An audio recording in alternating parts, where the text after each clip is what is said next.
ಇವತ್ತು ನಾವು ರುಚಿಯಾದ ಆರೋಗ್ಯಕರವಾದ ಒಂದು ಬೆಳಗಿನ ಉಪಹಾರದ ರೆಸಿಪಿ ನೋಡೋಣ. ಇದನ್ನ ರಾತ್ರಿ ಊಟಕ್ಕೂ ಕೂಡ ಮಾಡಬಹುದು, ಲೈಟ್ ಆಗಿ ಇರ್ತದೆ. ಜೋಳದ ಹಿಟ್ಟು ಮತ್ತೆ ಕೊತ್ತಂಬರಿ ಸೊಪ್ಪು ಹಾಕಿ ರೊಟ್ಟಿ ಹೇಗೆ ಮಾಡೋದಂತ ತೋರಿಸ್ತಾ ಇದ್ದೇನೆ. ಜೊತೆಗೆ ಒಂದು ಖಾರವಾದ ಚಟ್ನಿ ರೆಸಿಪಿ ಕೂಡ ನೋಡೋಣ.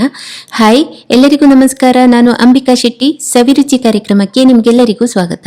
ಮೊದಲು ಒಂದು ಪಾತ್ರೆಗೆ 1 ಕಪ್ ಆಗುವಷ್ಟು ಸಣ್ಣಗೆ ಹೆಚ್ಚಿರುವ ಕೊತ್ತಂಬರಿ ಸೊಪ್ಪು, ಜೊತೆಗೆ ಅರ್ಧ ಈರುಳ್ಳಿ ಹೆಚ್ಚಿರೋದು, 1 ಹಸಿಮೆಣಸು ಹೆಚ್ಚಿರೋದು, ಅರ್ಧ ಚಮಚ ಜೀರಿಗೆ, ಅರ್ಧ ಚಮಚ ಅರಿಶಿನ ಪುಡಿ, 1 ಚಮಚ ಅಥವಾ ರುಚಿಗೆ ತಕ್ಕಷ್ಟು ಉಪ್ಪನ್ನು ಹಾಕಿ ಚೆನ್ನಾಗಿ ಕಲಿಸ್ಕೊಳ್ಬೇಕು.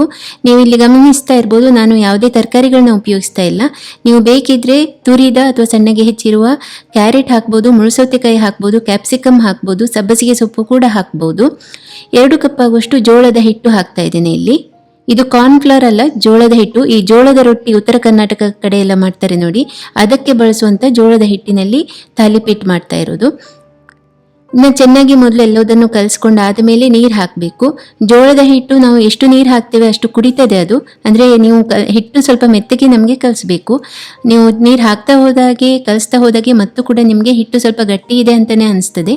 ನಾನು ಹಾಗಾಗಿ ಸ್ವಲ್ಪ ಸ್ವಲ್ಪ ನೋಡಿಕೊಂಡು ಹಾಕಿ ನೀರು ಹಾಕಿ ಕಲಿಸ್ತಾ ಇದ್ದೇನೆ. ನನಗೆ ಪೂರ್ತಿ ಯಾವ ಕಪ್ಪಲ್ಲಿ ನಾನು ಜೋಳದ ಹಿಟ್ಟು 2 ಕಪ್ ತೊಗೊಂಡಿದ್ನೋ ಆ ಕಪ್ಪಲ್ಲಿ 1 ಕಪ್ ಆಗುವಷ್ಟು ನೀರು ನನಗೆ ಇಲ್ಲಿ ಬೇಕಾಯಿತು, ಇಷ್ಟು ಮೆತ್ತಗೆ ಹಿಟ್ಟು ಕಲಿಸ್ಲಿಕ್ಕೆ. ಈಗ ನಮಗೆ ಎಷ್ಟು ದೊಡ್ಡದು ಬೇಕು ರೊಟ್ಟಿ, ಅಷ್ಟು ದೊಡ್ಡ ಹಿಟ್ಟಿನ ಪ್ರಮಾಣನ ತಗೊಳ್ಬೇಕು.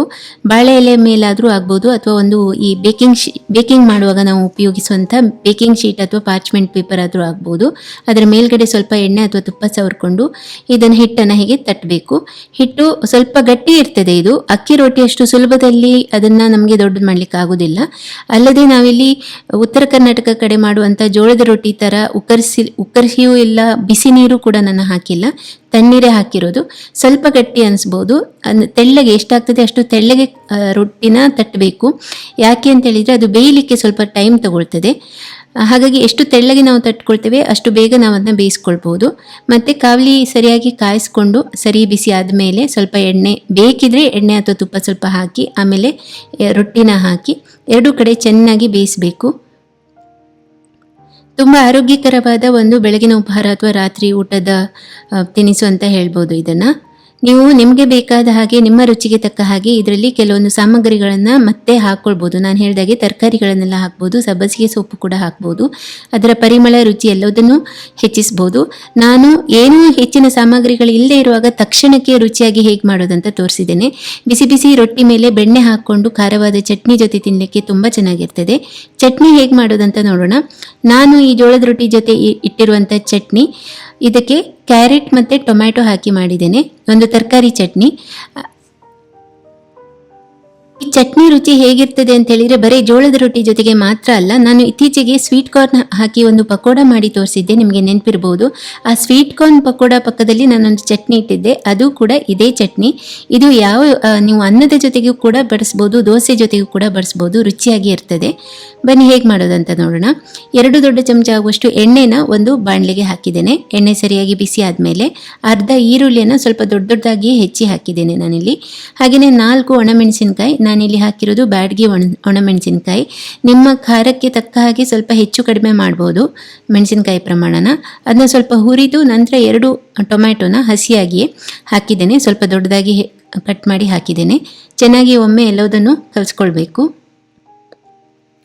ಈಗ ಮುಚ್ಚಳ ಮುಚ್ಚಿ 2 ರಿಂದ 3 ನಿಮಿಷ ಸಣ್ಣ ಅಥವಾ ಮಧ್ಯಮ ಉರಿಯಲ್ಲಿ ಇಟ್ಕೊಂಡು ಚೆನ್ನಾಗಿ ಬೇಯಿಸ್ಕೊಳ್ಬೇಕು. ಟೊಮೆಟೊ ಎಲ್ಲ ಮೆತ್ತಗಾಗಬೇಕು.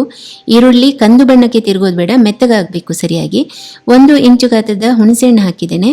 1 ಇಡೀ ಕ್ಯಾರೆಟ್, ದೊಡ್ಡ ಕ್ಯಾರೆಟೇ ತಗೊಂಡಿದ್ದೆ ನಾನು, ಕ್ಯಾರೆಟ್ ಅಂದರೆ ಗಜ್ಜರಿನ ಚೆನ್ನಾಗಿ ತುರಿದು ಹಾಕಿದ್ದೇನೆ.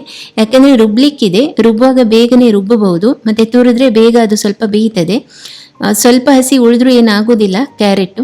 ಸಣ್ಣ ಉರಿಯಲ್ಲಿ 1-3 ನಿಮಿಷ ನಾನು ಮುಚ್ಚಳ ಮುಚ್ಚಿ ಬೇಯಿಸಿದ್ದೇನೆ. ಇದೀಗ ಚೆನ್ನಾಗಿ ಬೆಂದಿದೆ. ಇದರಲ್ಲಿ ಮತ್ತೆ ಹೆಚ್ಚಿನ ಸಾಮಗ್ರಿಗಳೇನು ಉಪಯೋಗಿಸ್ಲಿಕ್ಕೆ ಇಲ್ಲ. ಈಗ ಗ್ಯಾಸ್ ಆಫ್ ಮಾಡಿ ಪೂರ್ತಿ ತಣ್ಣಗಾಗ್ಲಿಕ್ಕೆ ಬಿಡ್ತೇನೆ. ಅದರ ಜೊತೆಗೇನೆ ಪುದೀನ ಎಲೆ ಒಂದು 15 ರಿಂದ 20 ಹಾಕ್ಬೋದು. ಒಂದು ಸಣ್ಣ ಗೊಂಚಲು ಕೊತ್ತಂಬರಿ ಸೊಪ್ಪನ್ನು ದಂಟು ಸಮೇತ ತುಂಡು ಮಾಡಿ ಹಾಕಿದ್ದೇನೆ. ರುಚಿಗೆ ತಕ್ಕಷ್ಟು ಉಪ್ಪು ಹಾಕಿದ್ದೇನೆ.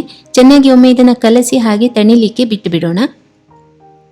ಇನ್ನೇನಿಲ್ಲ, ಇದು ಪೂರ್ತಿ ತಣ್ಣದ ಮೇಲೆ ನುಣ್ಣಗೆ ರುಬ್ಬೋದು ಅಷ್ಟೇ. ಚಟ್ನಿ ರೆಡಿ ಆಗ್ತದೆ. ಕೊನೆಯಲ್ಲಿ ಒಂದು ಸಣ್ಣ ಒಗ್ಗರಣೆ ಕೊಟ್ಟರಾಯಿತು. ತಣ್ಣದಿರುವ ಈ ಹುರಿದು ತಣಿಸಿರೋ ಸಾಮಗ್ರಿಗಳನ್ನೆಲ್ಲ ನಾನು ರುಬ್ಬೋ ಜಾರಿಗೆ ಹಾಕಿದ್ದೇನೆ.